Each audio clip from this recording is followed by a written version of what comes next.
இன்னைக்கு நம்ம என்ன பார்க்க போறோம் சொல்லி பார்த்தீங்கன்னா ஃப்ரூட் ஜெல்லி பிஸ்கட் சொல்லி பார்க்க போறோம். வாங்க வீடியோக்குள்ள போகலாம். ஃபர்ஸ்ட் வந்து அகல வார்ம் வாட்டர்ல ஒரு 5 நிமிஷம் ஊற வச்சுக்கோங்க.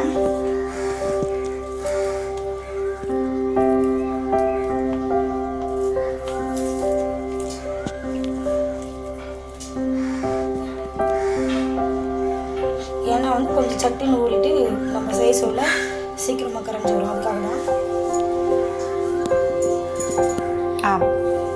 ஃப்ரெண்ட்ஸ் ஃபஸ்ட்டு வந்து ஃப்ரூட்ஸ் எல்லாம் வந்து சேர்த்துக்கலாம். ஜெல்லிக்கு சேர்த்துக்கலாம். என்ன நம்மளுக்கு பழம் பிடிக்குதோ அந்த பழம் சேர்த்துக்கலாம்.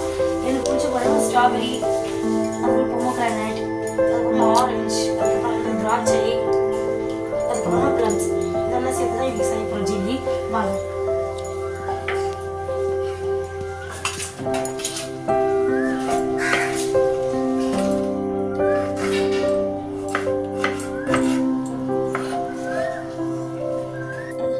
நெக்ஸ்ட் வந்து ஆரஞ்சு போட்டுக்கிறோம்.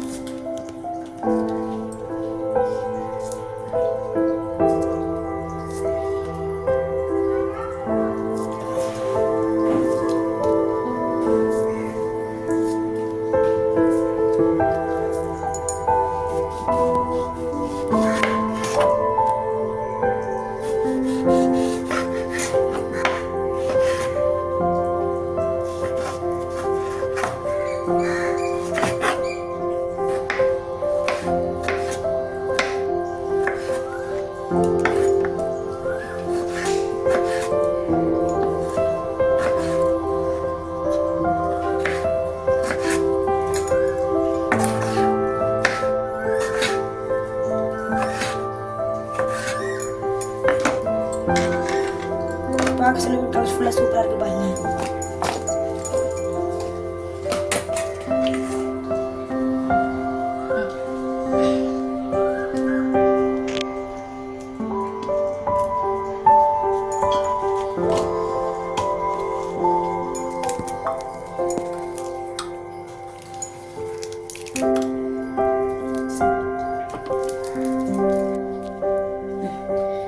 ஃப்ரெண்ட்ஸ் இன்னைக்கு நான் 5 டைப் ஃப்ரூட்ஸை வந்து சேர்த்துருக்கேன். என்னென்னு சொல்லிட்டு பார்த்தீங்கன்னா திராட்சை, ஆரஞ்சு, மாதுளை, ப்ளம்ஸு, ஸ்ட்ராபெரி.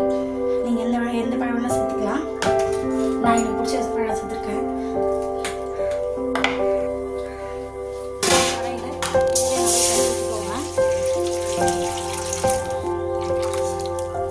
அகல் கொஞ்சம் லைட்டாக கரைஞ்ச பிறகு சர்க்கரை சேர்த்து மிக்ஸ் பண்ணிக்கணும். இப்போ பாருங்கள் கரைஞ்சிருச்சு. நெக்ஸ்ட் வந்து நம்ம சர்க்கரை போட்டுக்கலாம்.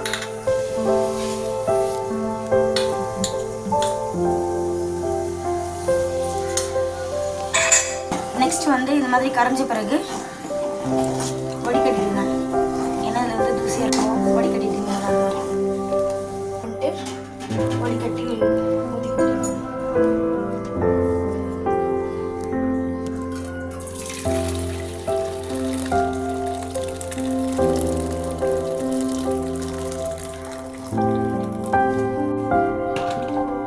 ஃப்ரெண்ட்ஸ் இந்த மாதிரி ஊற்றிக்கோங்க.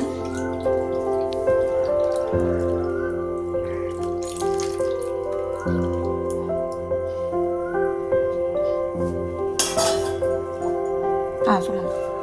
ஃப்ரிட்ஜில் ஒரு 1/2 hour வச்சுக்கோங்க.